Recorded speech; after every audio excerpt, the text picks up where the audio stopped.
Bonjour, on se retrouve aujourd'hui pour une nouvelle vidéo sur le DAEU. Yeah, yeah, yeah. Est-ce que ça vous est déjà arrivé de vous dire j'aimerais tellement passer ce concours, j'aimerais bien avoir accès à cette licence, ce BTS m'intéresse et quand vous regardez les prérequis nécessaires pour accéder à cette formation, vous vous rendez compte que vous ne remplissez pas les conditions nécessaires pour avoir accès à cette formation. C'est-à-dire, par exemple, pour aller en licence, par exemple, on nous demande un bac ou minimum un niveau bac, un diplôme niveau bac. Et finalement, vous vous rendez compte qu'en fait, vous n'avez pas ce bac. Vous vous dites que en fait, jamais je pourrais avoir accès à cette formation. Jamais je pourrais passer ce concours parce que ça me plaît, mais j'ai pas le bac, je peux pas le faire. Et laissez-moi vous dire que vous vous trompez. Restez avec moi, je vais vous expliquer en détail mon parcours avec le diplôme d'accès aux études universitaires. Quand j'ai découvert ce diplôme, je ne l'ai pas fait tout de suite parce que j'avais un CDI en cours. J'étais en train de travailler. C'est après plusieurs remises en question, je me suis rendu compte qu'en fait, et surtout, j'étais vraiment déterminée à passer un bac. Et je me suis rendu compte qu'en fait, tant que j'aurais pas mon bac, je serais pas tranquille. Et du jour au lendemain, j'ai décidé à laisser tomber mon CDI et j'ai repris mes études. Donc je me suis lancée à préparer le diplôme d'accès aux études universitaires. Ça va vous ouvrir des portes pour faire ce que vous voulez, même si vous travaillez déjà. Parfois on se dit, j'ai pas besoin de retourner à l'école parce que je travaille déjà. Même si vous travaillez déjà, personne ne connaît l'avenir. Il se peut que demain vous avez envie de changer de métier, vous n'avez plus envie de faire ce que vous êtes en train de faire. Et donc, quand vous allez décider de faire autre chose, vous allez vous rendre compte peut-être que il faut un niveau bac pour faire la formation que vous souhaitez faire. Donc, ce diplôme, même si vous ne l'utilisez pas tout de suite dans l'immédiat, un jour, il pourra sûrement vous être utile. Au niveau de l'organisation, il y avait des contrôles continus, c'est-à-dire vous faites des contrôles et les notes sont prises en compte pour la note finale. Nous, on avait cours que le soir, jamais le matin, que le soir. Donc ça me permettait de m'occuper. Il y en avait qui travaillaient. Moi, je travaillais pas, j'étais à la maison, je m'occupais de mes enfants, je les déposais à l'école et je faisais ce que j'avais à faire à la maison. Et ceux qui travaillaient, il y en a qui arrivaient juste après le travail. Donc normalement, vous pouvez vous organiser comme vous le désirez, mais il faut venir en cours puisque les profs faisaient l'appel. Je me suis renseignée dans le centre qui prépare ce diplôme et je me suis rendu compte que, au fait, je remplissais les conditions nécessaires pour passer ce diplôme. Le DAEU est un diplôme national, c'est reconnu par l'État, niveau 4, c'est-à-dire niveau bac. Ce diplôme va vous permettre d'avoir accès à des concours de la fonction publique ou par exemple faire des études supérieures, faire un BTS, faire une licence. Pour avoir accès à ce diplôme, il y a des conditions qui sont nécessaires, il faut les réunir pour pouvoir vous inscrire. Comme par exemple au 1er octobre de l'année d'inscription, il faut avoir si vous avez entre 20 et 23 ans, il faut avoir quitté les études initiales depuis au moins 2 ans. Il faut pouvoir justifier d'au moins 2 ans d'activité, que ce soit à temps plein ou à temps partiel. Si vous avez plus de 24 ans, il n'y a aucune condition nécessaire, pas de limite d'âge. Donc peu importe que vous ayez 30 ans, que vous ayez 40 ans, si vous avez envie de faire ce diplôme, lancez-vous. Alors, il y a 2 modalités d'examen qui sont proposées. Voilà, soit vous inscrivez sur 1 an et vous faites la formation et au bout de la formation, vous passez l'examen, vous avez votre diplôme. Soit vous choisissez de passer, vous avez entre 2, 3 et 4 ans de passer par matière. Condition, c'est-à-dire, au fait, par exemple, vous choisissez de le faire en 4 ans. Donc, vous passez une matière par an. Ça vous fait 4 ans. Dans les 2 cas, il faut avoir la moyenne, c'est-à-dire 10 sur 20 pour décrocher le DAEU.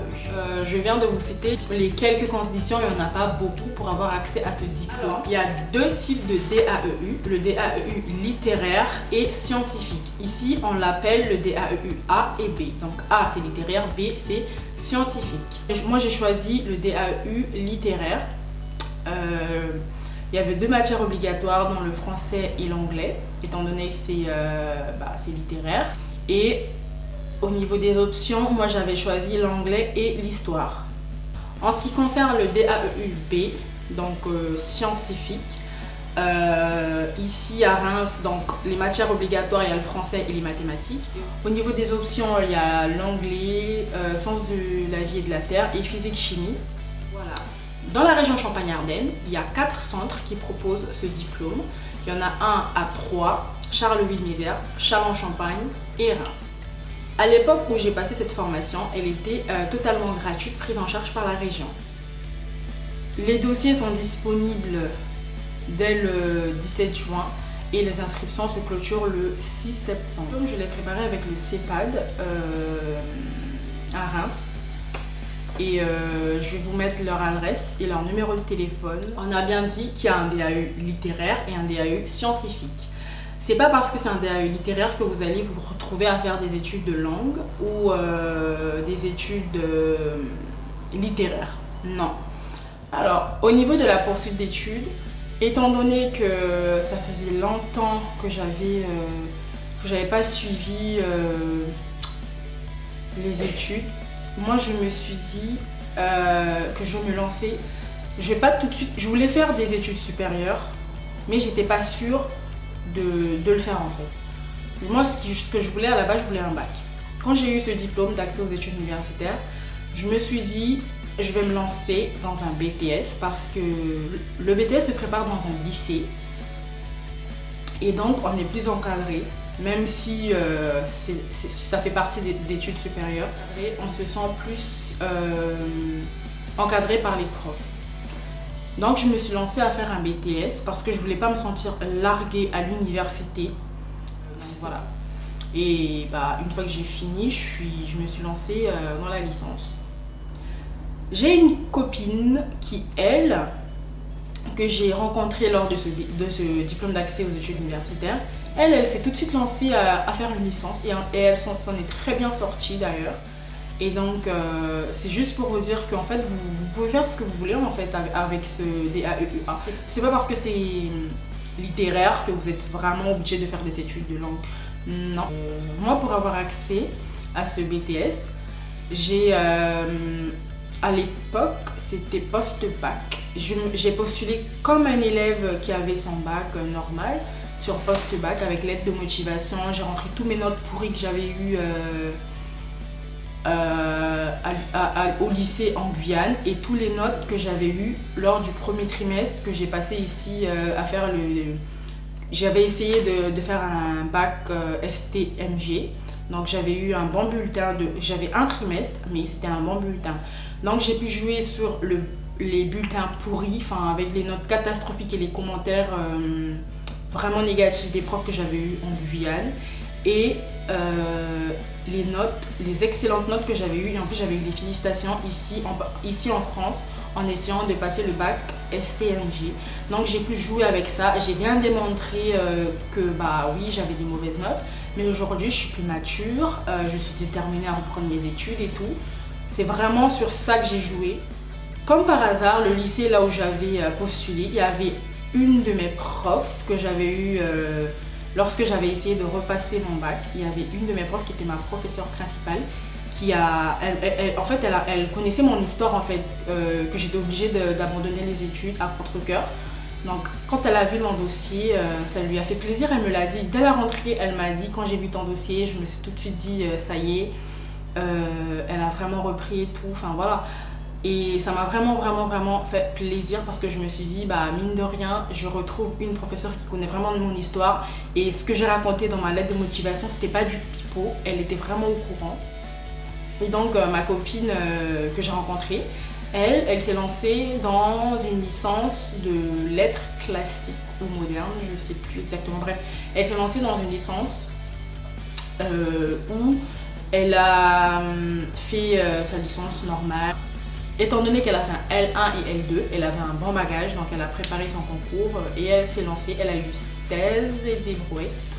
Et donc cette année, elle aura sa petite classe, elle va enseigner au collège.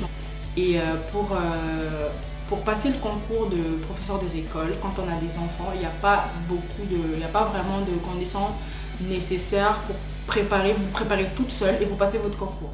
Bon, donc Elani, si tu passes par là, je te fais de gros bisous. Franchement, pour moi, ça a été une très belle expérience de préparer et de passer ce diplôme. Je l'ai eu avec mention assez bien, donc j'ai eu 12 et quelques, c'était vraiment pas difficile, mais voilà, j'ai donné le meilleur de moi-même pour l'avoir. Voilà, c'est tout pour cette vidéo, et donc j'espère que elle vous aura éclairé un petit peu sur ce que vous pouvez faire, même si vous n'avez pas le bac. Ce que vous pouvez faire justement pour avoir le niveau et pour pouvoir faire ce que vous aimez, ce qui vous plaît dans la vie. À bientôt!